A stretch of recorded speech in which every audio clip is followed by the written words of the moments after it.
তো আজ অনেক দিন পর নদীর পাড়ে আসলাম। যে এই নদীর পাড় যেখানে আমাদের বাজার সবসময় আসা যাওয়া, তো কাজের ব্যস্ততার কারণে আসা হয়নি।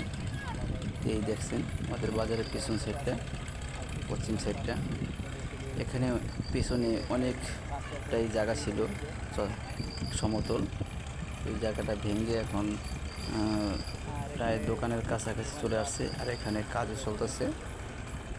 তো প্রায় 27টা পল্টনে 27টা গ্রুপ একসাথে কাজ করতেছে। আসসালামু আলাইকুম, আপনারা সবাই কেমন আছেন? আশা করি যে যেখানে আছেন সবাই অনেক ভালো আছেন। তো আল্লাহর অশেষ রহমতে আপনাদের দোয়া আমরাও অনেক ভালো আছি। তো আম্মু হচ্ছে বাসায় নাই, বেড়াইতে গেছে, আর এই যে এগুলো হচ্ছে আমি রান্না করছি। তো লামিয়া এগুলা রান্না করছে, তো কখনো রান্না করে নাই কে, ওর মায়ে সবসময় রান্না করে। আর দেখেন ঘরগুলা কি অগোছলাও, কারণ কখনো কাজ করে নাই, তো ঘর কীভাবে পরিপাটি করে রাখতে হয় সেই কাজ এখন তিনি বোঝে না, কারণ মার উপর সব দায়িত্ব থাকে, কখনো কাজ ওরকমভাবে করে নাই। এই দেখেন ঘরের পরিবেশ দেখেন, জায়গায় জায়গায় কাপড় চোপড় ছড়ানো, বিছনাধারী, এই অবস্থা। তো ওরও রান্না বাড়া করতে খুব কষ্ট হইতেছে, কারণ কখনো এই কাজ করে নাই কে। তো আস্তে আস্তে ইনশাল্লাহ শিখে যাবে কাজ। মা থাকলে বইলা দেয় যে এটা কর ওইটা কর, কিন্তু নিজের থেকে যে কাজ করার অভিজ্ঞতাটা ওইটা এখন আমি পারি না। মানে দেখা দেখা যে একটা কাজ করে কোনটা কেমনে করে ওইটা এখনো পারি না। তো আম্মু হচ্ছে সবসময় বইলা বইলা দেয়। তো যা রাঁধছে আল্লাহ রহমত, ডিম দিয়ে আলু দিয়ে অনেক ভালো হয়েছে, সুস্বাদু হয়েছে। তো সবাই দোয়া করবেন আমাদের জন্য। আর আমার যেই বড় দেশ লামিয়ার খালা, উনি খুবই অসুস্থ, সেজন্য ওখানে গেছে তাকে একটু সেবা যত্ন করার জন্য। বড় আঙ্কেলেরও অনেক অসুস্থ, জ্বর। সপ্তাহখানি থাকবো না। হুম। তো এই সপ্তাহখানি আমাদের দিনকাল কীভাবে যায় আপনাদের সাথে শেয়ার করব, দেখতে থাকবেন। লামিয়া কী রান্না করে, কি করে, কি পরিবেশে থাকে। তো আজ এই রান্না করছে, দেখি কাল আবার কী রান্না করে। তো ছাগলগুলা মুরগিগুলা খুবই একটা কষ্ট হইতেছে, কারণ আমি বিভিন্ন কাজে বিভিন্ন জায়গায় থাকি। তো আর মায় থাকলে নিয়মিত ঘাস কীভাবে খাওয়াইতো, হাঁস মুরগির কীভাবে কয়বার খাওয়ান দিত, তো পুরাটা এখনও জানে না।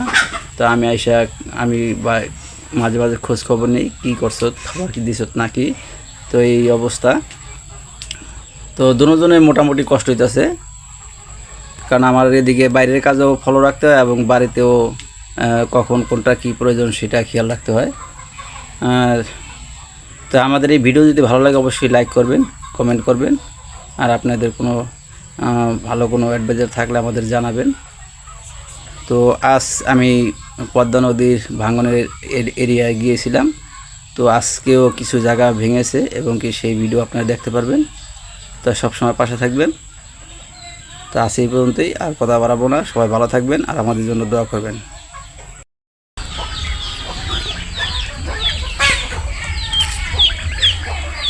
এই রাষ্ট্রটা হাঁস রাখছিলাম কিনা, ছোটো হাঁস, এখন আছে 5টা হাঁস, ওর 4টা, হলো একটা। ছোটো ছোটো বাচ্চা পড়ছে, দেখো কি চিলিগুলি করে পড়ছে। আর কালকে একটা মুরগি হারাই গেছে, 8টা মুরগির মধ্যে এখন 7টা মুরগি আছে। এখানে আছে 5টা, আর দুইটা অন্য জায়গায়। একটা মুরগি সম্ভবত শিয়াল খাটাসি নিয়ে গেছে।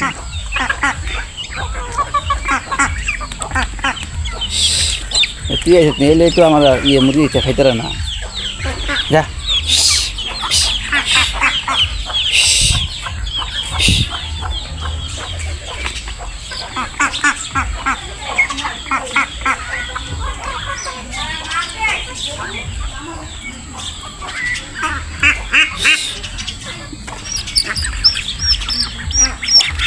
ছোট বাচ্চা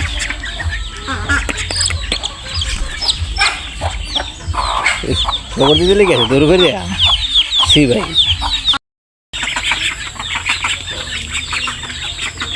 কয়বার খাওয়াইছো দিনে? 3বারের উপরে। তারপর খাওয়ান দেখছি লাভ আছে, সারাদিন খেলে আবার দিতে পারে।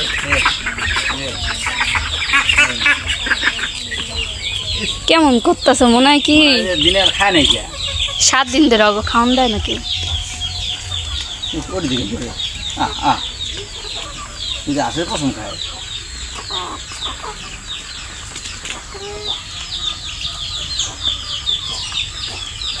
তো আজ বাড়ি অনেক ফাঁকা, মুসলিম নেই, মুসলিম মায়ও নেই, তাই বাড়িতে গেছে। তো বাড়িতে হলো আমি আর আমরা যে আবার খাওয়াইতেছি, ছাগল গাছ খাওয়াইতেছি। তো খুব কষ্ট হইতেছে আজকে গতকালকে থেকে। বেড়াইতে গেছে বড় আন্টি আঙ্কেল অসুস্থ, হাসপাতালে কারণে গেছে। অসুস্থ আবার এর সাথে বেড়াই আসবে। তো আমার বড় আপা মানে গ্রামের বড় খালা, সে হলো ডায়রিয়া রোগী, ভর্তি ছিল হাসপাতালে। তখন তাকে সেবা যত্ন করার মতো পাশে কেউ ছিল না, এই জন্য হলো আমি আর মায়ের এখানে গেছে গত পরশু দিনটা, আপনাদের এখনও বলা হয়নি। তো সে খুবই অসুস্থ, রান্না বাড়া করতে পারে না, সেই জন্য তাকে সাহায্য করার জন্য বেশ কিছুদিন সেখানে থাকতে হবে। খুবই দুর্বল হয়ে গেছে, কারণ আপনি জানেন যে ডায়রিয়া রোগী কিন্তু শরীরে পানি শূন্যতার কারণে তাদের শক্তি থাকে না, শরীর অনেকটাই ক্লান্ত থাকে। তো আমার ওই আপার আবার কোনো মেয়ে নেই, দুটা ছেলে।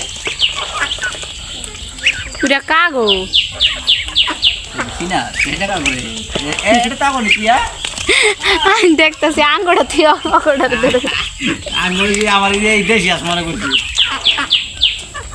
কি খাওয়ান দিলি শেষ হেয়ার পরে কেমন করতেছে মনে হয় যে খায় না। আল্লাহ আল্লাহ, এখন যাইব না, আবার 5 মিনিট পর আবার আইব। আবার দূর করে আইব। ক্রিম দিয়ে এমনি কি করছো? করছি তো কষ্ট হয় নাকি? না, কষ্টই ওঠে, মা থাকলে ভালোই কাম করানো লাগে না। হ্যাঁ, দেখাই চলেন আপনাকে আজকে কি কি রান্না করছি আমি। এই যে এখানে হচ্ছে ছাতু, ছাতু বলতে চাল আর বাদাম গুঁড়া কইরা তারপরে চিনি দিয়ে আর কি খায়, অনেক মজা লাগে এই খাবারটা। এটা হচ্ছে কালকে সন্ধ্যাবেলা বানাইছিলাম, আর সকালে হচ্ছে গিয়া বানাইছিলাম পরোটা, পরে ডিম ভাজা, তারপরে এই যে ভাত রান্না করছি, তারপরে আলু দিয়া ডিম দিয়া রান্না করছি, আর এই যে জায়গায় ডাল বোনা রান্না করছি।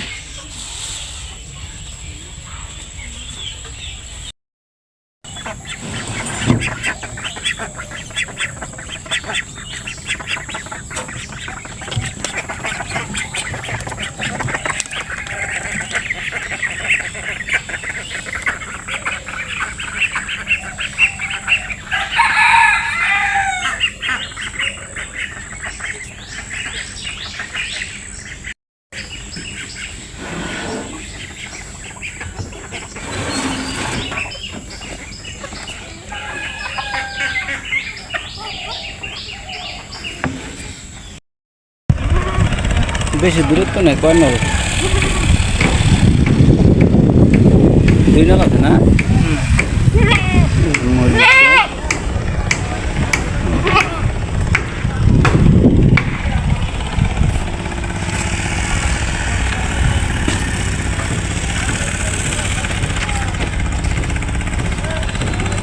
আমি অনেকদিন পড়াইলাম এখানে, আমি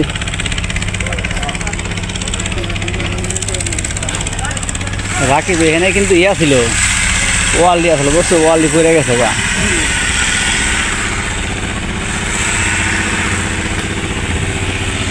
কাজ চলতেছে ধুমধার একটা।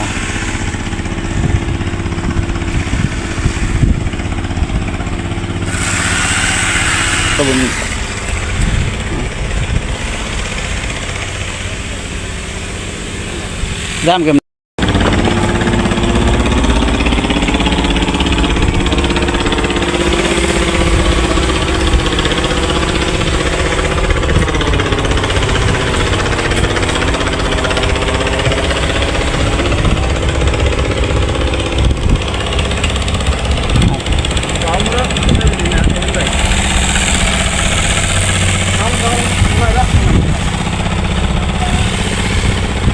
আছে 5টা আছে।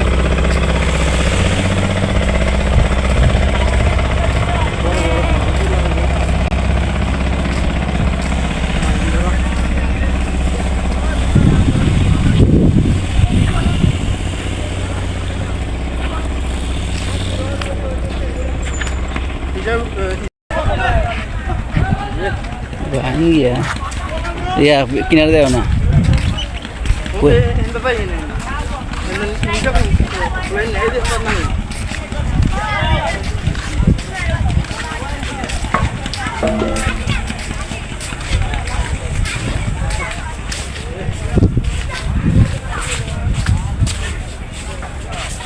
কত গড়া ছিল হেন্দিয়া, হেন্দে কত গড়া ছিল, সব ভেঙে নিয়ে গেছে। এই ঘরে রাখে নাই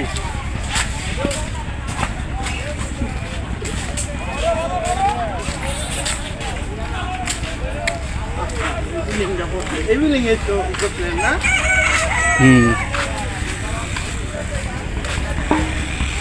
এক জায়গায় তো ভাঙে না, এক জায়গায় ভাঙে বন্ধ হয় আবার আরেক জায়গায় ভাঙে।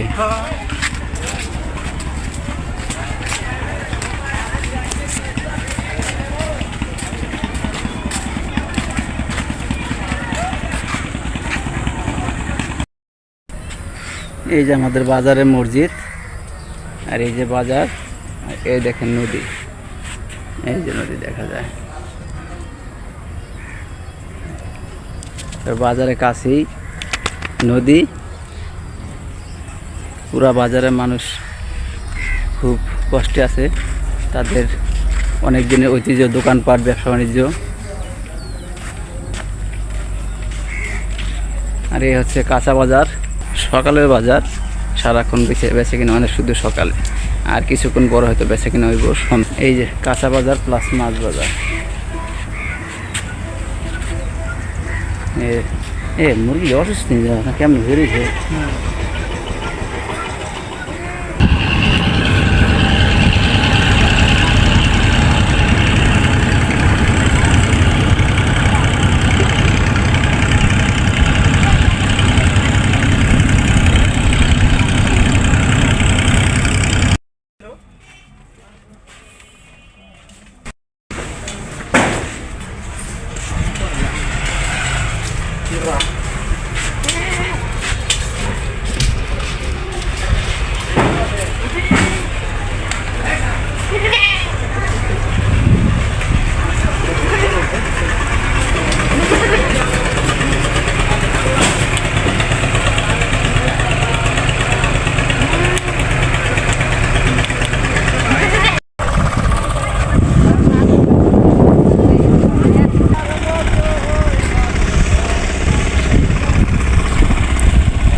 মসজিদটা অনেক সুন্দরই তো, কাজ করলে আগে তো নদী আয় পড়লো।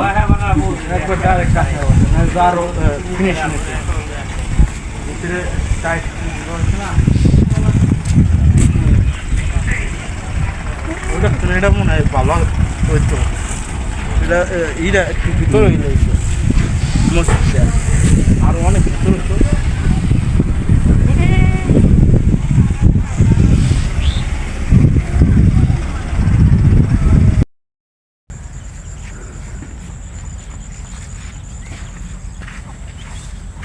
জাম্বুরা পাক্কা রয়েছে, খাওয়ার মানুষ নেই। গাছ বুকে আর এই জাম্বুরা মালিক কই? তোমাকে খাও না রে,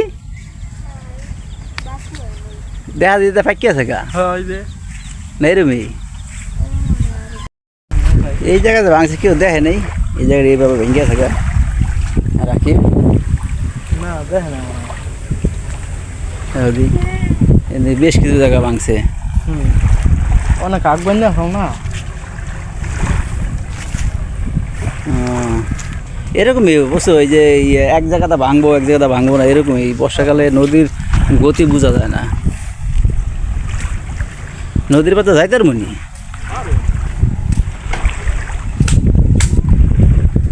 তো আমরা বাজারে গিয়েছিলাম, বাজার থেকে এখন নদীর পাড়দা পাড়দা বাড়িতে যেতেছি।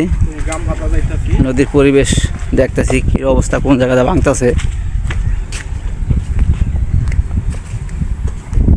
ওই যে রাস্তা দেখা যায়। একবারে দশরা।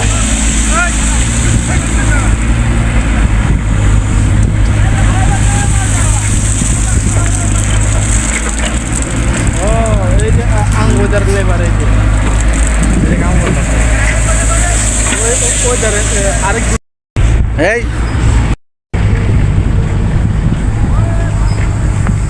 ওই রাস্তা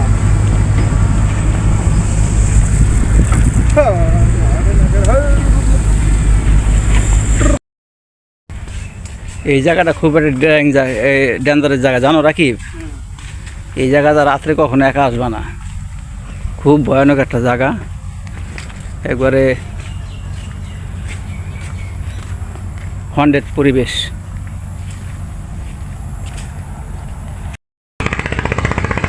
কতটুকু এই বিল্ডিং, এই নদী।